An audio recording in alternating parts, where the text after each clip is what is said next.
Tell me, do you ever get tired of being lied to by the mainstream media, by certain political parties, and, well, just liars in general? I know I do. And that's why today, one of the topics I've chosen to discuss with you is Antifa. Antifa. So I want you to imagine, if you would, that cities are on fire, businesses in flames, streets filled with masked mobs, and fireworks exploding against police lines, and innocent people caught in the chaos. Sound familiar? For years, you've been told that this is just anti-fascist activism, also known as Antifa, that these are people simply standing up against hate, and that is just a bald-faced lie. Here's the truth. This is Antifa, a movement with deep communist roots. That's right, communist roots, a history of violent extremism, and a record of destruction across America that the media has worked hard to excuse. Not just the media, but politicians. And here this week, President Trump has declared Antifa a terrorist organization. And let's talk about why, and why so many Americans have been kept in the dark about what Antifa really is. So let's look at the history. Now, Antifa didn't start in America. It began in 1932 in Germany as anti-fascist action. I don't speak German, so I'm sorry. A militant group linked to the Communist Party. That's right, communism. That is what they are. An anarchist. Its purpose wasn't simply to choose to oppose fascist. And remember, fascist isn't what you think fascism is. The true fascism comes from people like AOC, the Democratic Party. Don't believe me? Look at some of the videos I put out on what fascism actually is. So, Antifa, well, they came about to smash their opponents in the streets and clear the way for communist revolution. That's going on in the United States right now. And after World War II, Antifa's banner reemerged in the radical squat scenes of West Germany. In the 1980s, the so-called Autodome used black bloc tactics, dressing in black, masking their face, you've seen this, and launching violent attacks on property and police. And from there, Antifa's ideology and tactics spread. By the 1990s and 2000s, anarchist and far-left networks in the U.S. had adopted the style. You saw it during the 1999 Seattle World Trade Organization. And I know because I was there. Yeah, in fact, I did some radio on that. The protests, masked activists, smashing windows, clashing with police, and making black bloc a household phrase. It was awful. And we saw the rise here in the U.S. In the years that followed, groups like Anti-Racist Action built loose networks confronting skinheads and disrupting events. And by the 2010s, Antifa calls grew bolder. And during Occupy Wall Street, they built tactics, encrypted communication, supply lines, street medics, and bail funds. By 2017, they were a national story, folks. In Berkeley, masked Antifa mobs attacked rallies and set fires to stop conservative speakers. In Charlottesville, Antifa was part of the violent clashes that just shocked the nation. And I hope you can remember that. And from 2018 to 2019, cities like Portland and Seattle, again, these Democrat-controlled cities are turning their areas into third world countries. They're awful, and I know I've debated many of them over the years. In fact, I even bad word there, I hosted and did mayoral and gubernatorial debates in the Pacific Northwest. And let me tell you, these people are out of their frickin' minds. We saw regular street battles. Journalists were assaulted. Police were hospitalized. Businesses were vandalized. And look at the flashpoint in 2020. 2020 came around after the death of George Floyd.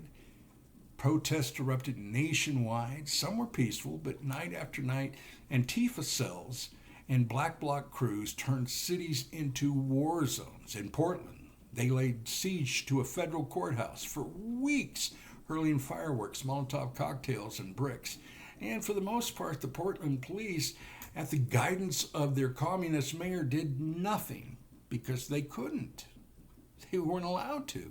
In Seattle, they occupied entire neighborhoods, declaring the so-called Chaz or Chop zone. Businesses were destroyed, shootings broke out, and people died. The media doesn't like to talk about that. Now, across dozens of cities, police cars were torched, precincts attacked, and small businesses burned to the ground. The media called it mostly peaceful. And you might remember there were some views where buildings were being set on fire and rioting was going on behind journalists who were reporters were there saying, this is mostly peaceful. They'll lie no matter what the facts are. Don't believe your eyes, Stewart.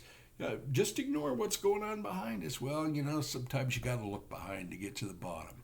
But, for the families who lost their livelihoods, the police officers injured and the bystanders assaulted and people who lost their lives, it was anything but peaceful. Now, let me tell you how they work. Antifa is not a single organization. It has no central office or official leader.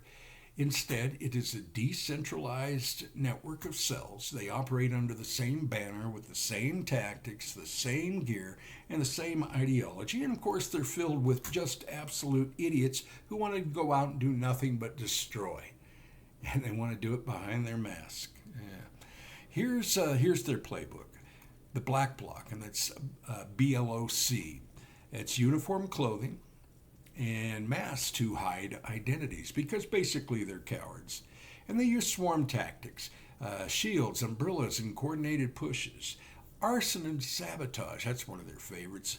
Dumpsters, cars, and government buildings set ablaze. Doxing, releasing personal information of opponents and journalists, which we've actually seen from the Democratic Party as they tried to kill Supreme Court judges. Media manipulation. The media was spinning the story online before reporters can even correct it.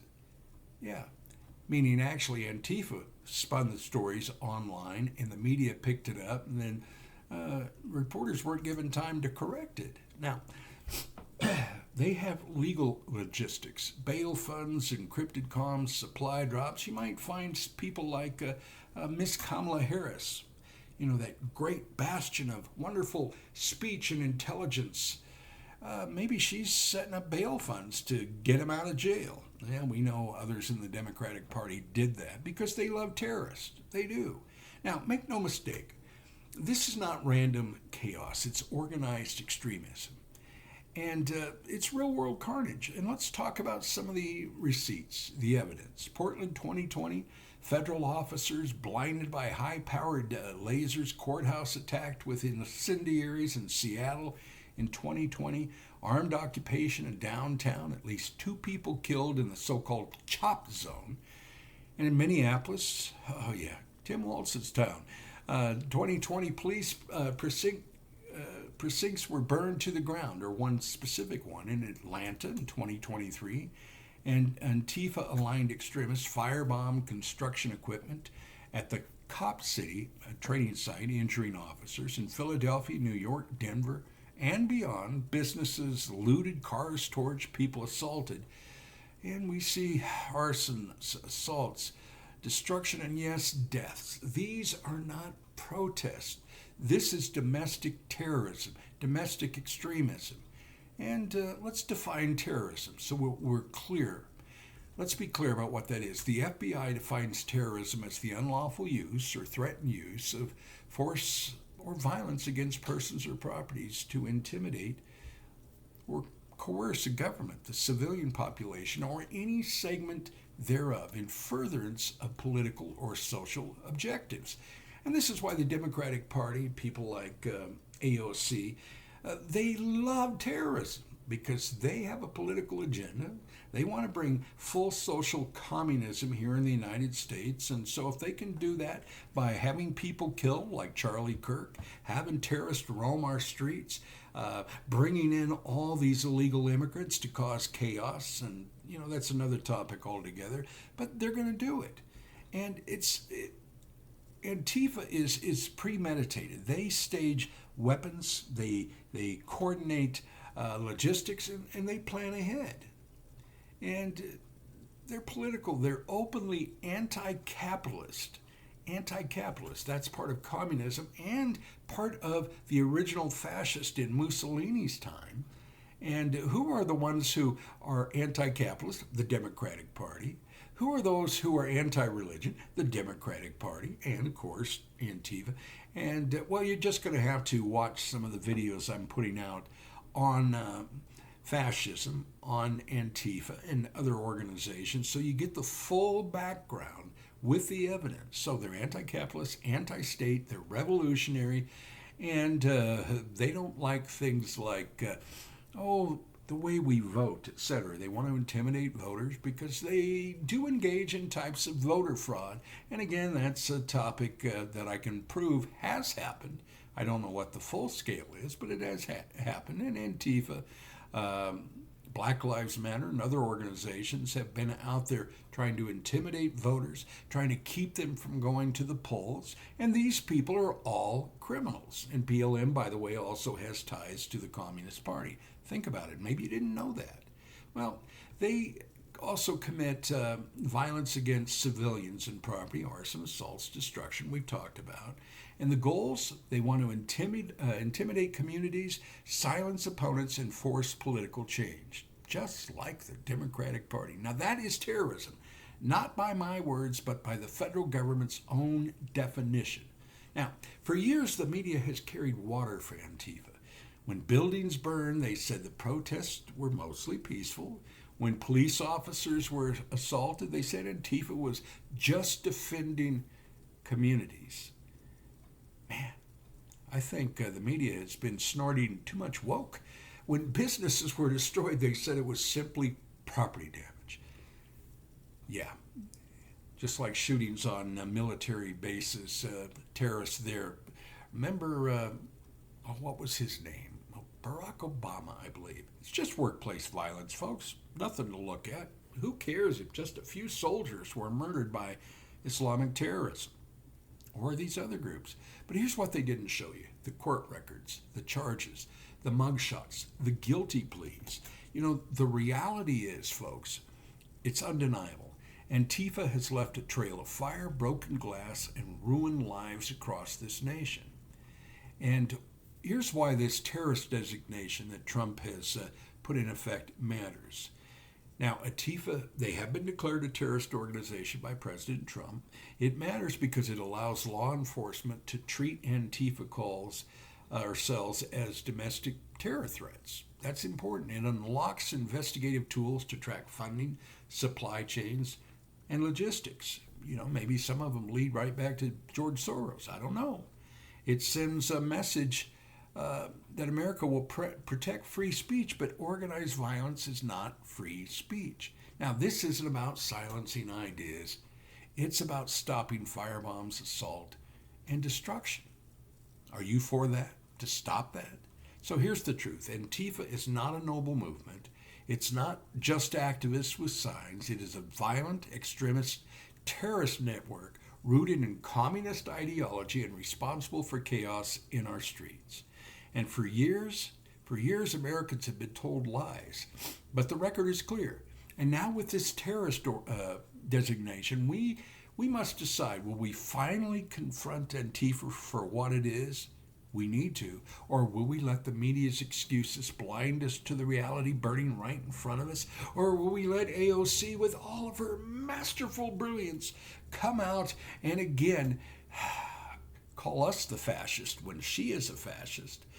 Support terrorists, like I believe she does, or the Democratic Party who wants to bring in criminal illegal immigrants, ignoring the rapes and the murders and all the other crap because ignoring it serves their politics. Well, for me, the answer is simple, folks. We protect free speech. We reject political violence against anybody. I am totally anti-political violence. And we expose those who use chaos and terror to tear our nation apart. So I want to invite you to share this, repost it, subscribe to this channel, follow. If you happen to be on Rumble, follow, subscribe here on YouTube or wherever you happen to find yourself. And remember the name of these channels, This is Insight with Stewart White. That's me. So subscribe for more truth because there's a lot more coming up. Talk to you later.